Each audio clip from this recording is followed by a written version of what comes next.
isang babaeng anak. And there's no other woman. Ganun? Kung akong poster. Ganda namin poster. Hindi naman kinakailangang babae ang magmay-ari ng mall na ito. Dahil ang kakayahang magmay-ari ng mall ay wala sa kasarian, kundi nasa puso. Kaya pwede kahit girl, boy, bakla, tomboy. Ano ka? Wala kang karapatan, no? Dahil from now on, this mall is unofficially yours. Ikuha mo ako ng matindi. Yung matinding poster. Matindi.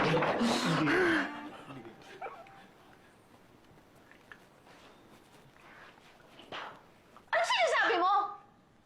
Ano yan? Bonggahan nyo. Bonggahan nyo.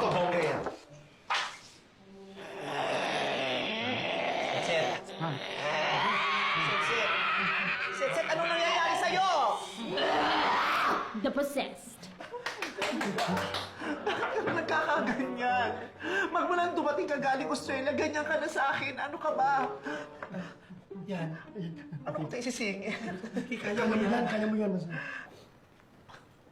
Kahit anong sabihin. Magkapatid tayo, magkapatid tayo, magkapatid tayo! Oo. Nasaan ang Milan dyan? Ilang beses ko magsasabihin sa iyo na magkapatid tayo! Magkapatid tayo! Pang mali-maliktanin mo man ang mundo, magkapatid tayo! Pwede ba huwag mo nga sabihin sa akin yan? Dahil kinikilabutan ako kapag sinasabihan mo kung mahal mo ko at kapatid mo ako. Ay, perfect! It's so Eerie!